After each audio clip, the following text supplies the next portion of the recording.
Hello, friends, and welcome back to r/ProRevenge. In our first story, the OP took a very practical approach, got his petty revenge, and stayed classy.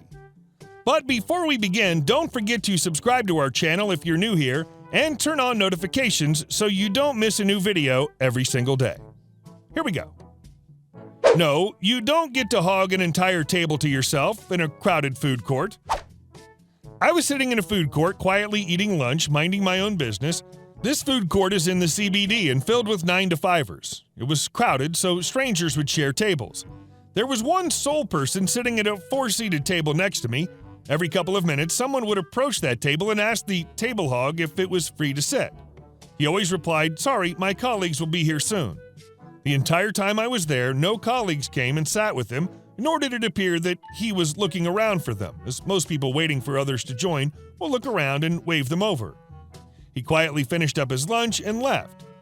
Seems he just lied to have a 4-seater table all to himself when even people on 2-seater tables were sharing with strangers. Well, that's not right. A couple days later, I saw him in the food court again.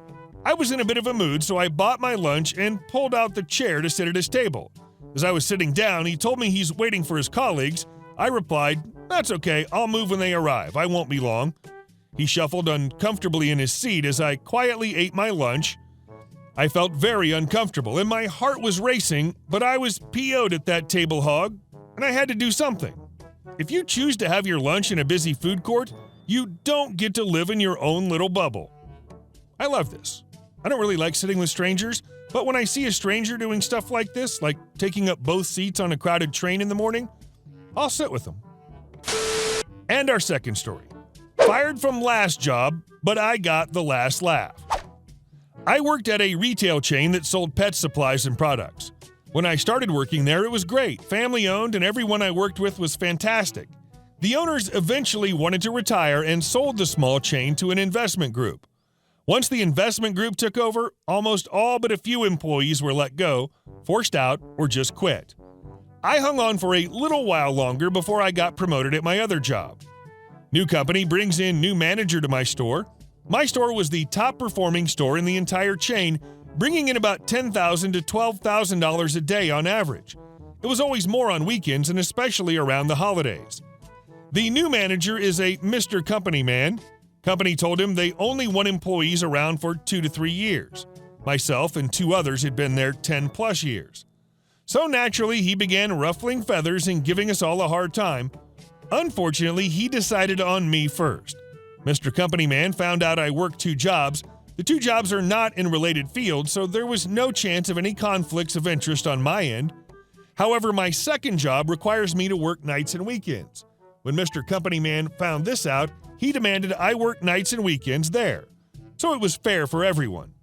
I didn't work nights and weekends there because I was that store's only OSHA-certified forklift operator, and deliveries didn't come at night. They came weekday mornings, every day. Mr. Company Man didn't want to hear that and told me either I had to work nights and weekends or that day would be my last day. I told him, "Don't threaten me with a good time. I suppose today's my last day then." I was pretty PO'd about that, but it's not a big deal now. Ended up being the greatest thing that ever happened to me. I went home early. Didn't finish my shift because F them. But when I got home, I decided to call my local OSHA inspector and report them for not having a certified operator on staff, as well as numerous other hazards. Needless to say, they lost close to 3 weeks' profit from all the violations the inspector found. I was surprised they even showed up. Needless to say, they lost close to 3 weeks' profit from all the violations the inspector found. I was surprised they even showed up. In my state, the inspector will call you back after an inspection and tell you if your claims were founded or not. Mine were, and Mr. Company Man got his butt chewed out so bad, he ended up quitting. Brilliant move on your end. Some people don't realize that going after some people would end up resulting in a levy of fines and repercussions from people further up the corporate ladder being brought down. And our last story. Relatives lose everything because they were too stupid to keep their mouths shut. A bit of context here. I work as a lawyer for an excellent and famous law firm here in northern Italy. My family went through some tough times. In the last 9 years, We had to face a brutal divorce with my dad having depleted every single cent he could. One of my aunts was brutally murdered because of a 150-pound cautionary deposit. My granddad was diagnosed with cancer, and some other funny stuff in the middle. Because of that, our bonds became stronger and stronger. Must say that with my family, I mean my mother, her parents, and my 2 aunts. This year, COVID-19 managed to take away both my aunts. I loved them to the moon and back, but one of them was married to a complete D-bag. He always considered himself to be better and smarter than anyone else, and so were his relatives. My aunt and her husband, I straight up refused to call him uncle, lived in a huge house, and so did his brother with their wife and son. He died around 7 to 8 years ago and left almost everything he could just to his brother and his family, completely ignoring my family because OP's granddad is already rich. Why should I leave anything to his daughter and grandson? This year, my aunt was won by COVID. I was grieving since I really loved her and cared about her, and I already lost another aunt prior. When the notary called us to read the will, both me and my mother came out completely astonished. She left us just a few things, even though she always said she would have left us basically everything. I don't need the money involved that much, as I already inherited from my other aunt, and my job pays me really well, but my mom always had to struggle, financially speaking. It would have been a huge help since she doesn't want anything from me. I tried to give her some money in the past, but she always sent it back, being stubborn as she can be. As we walked out, I pulled my cousin by my side to ask him just one thing. Me, "Hey, cousin, listen, I know it's a dumb question, but when I last saw her, I brought my aunt a little ceramic bell shaped like a lady. She held it to her chest all the time. I'd like to have it back. It'd be a nice memory of her." He smiled at me as if I was the most stupid person on earth. "Yeah, sure, whatever." "I don't know what I could do with that stupid bell. Take it. But don't expect us to give you anything more. We had to sweat bullets for this will to work." Me, "I'm sorry, what do you mean?" He realized he screwed up, so he just left. My mom went back home. I headed back to my office to take a closer look at my aunt's will. It was bulletproof, and the handwriting was without a doubt my aunt's. So what the hell did he mean? It took me several weeks to finally get the clue. As previously mentioned by my husband, it was just this small phrase. My aunt's husband died 7 years before. How the hell could he mention anything? Since zombies are still nowhere to be seen and I don't know of any deceased person talking from his grave, I started to scan the whole will once again. Things I never noticed became as clear as the sun. There were missing pages. My aunt numbered them, but the 2nd and 4th pages were missing, with sentences left hanging there. Some of the corrections were legit, but looking closely, there were a few of them where the uncertain hand of an 81-year-old lady suddenly became stronger and more precise. My aunt's husband was mentioned every time my aunt was talking about money and valuables.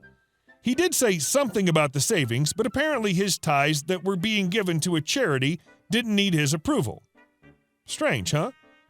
When I talked to my mom and her parents about this, my granddad, who's 74 and still has more strength and lucidity than your average 40-year-old dude, mentioned my aunt's husband's will. Well, I don't know what he said. His family never let us even take a look at it. It wasn't worth it to sue them. I went back to the notary the next day asking to see the will since I was a relative. He let me, but asked what was going on. I simply said, "You'll know soon enough." When I read it, I started laughing so hard that even the secretary came to see what the F was going on. I rushed back to my office and started to write everything down. Crap was about to hit the fan, but not for my family. After a few days, me, my mom, her parents, and my aunt's relatives met once again in front of the notary.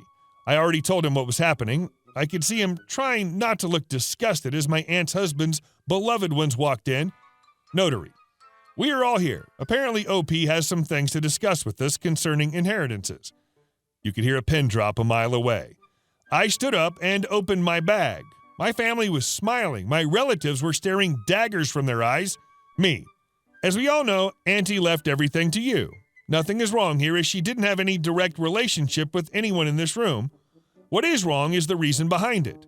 I handed a copy of the will to everyone with some parts being highlighted. Me: "As you can see, some pages are missing. Some corrections are different, to say the least. But most importantly, my uncle is cited quite often. This led me to his will. At this point, my relatives turned whiter than snow. My cousin tried to stop me, telling me I couldn't possibly use my uncle's will as more than 5 years had passed. The notary told him that I totally could, as the allowance to contest a will is 10 years. He kept silent. Me. He left my aunt everything he had if she would have left it to you as she died. You see, in our state, it's not legal to make such a kind of contract, so I wanted to let you know that you just lost all your rights on my uncle's will, and you are all to be sued for false declaration in public deed and attempted fraud. They started screeching and screaming, calling me names and wishing me an obviously pleasant and late death. All because one of them wasn't clever enough to shut his mouth. Now they lost everything they had, since their farm, their money, their house, and all their cars were my uncle's. They've been forced to leave the house they were living in, all their bank accounts have been blocked, and even their farm had to be closed since it was also my uncle's previous activity. Since the correction they made were actually very precise and some items, jewelry, ingots, cash, are now mysteriously missing, they even have to pay for an equal value. They had a little empire, but managed to lose everything over greed and stupidity. Today I learned that notaries in Italy are powerful people. Hey guys, thank you all for watching the video. I'll see you in the next one.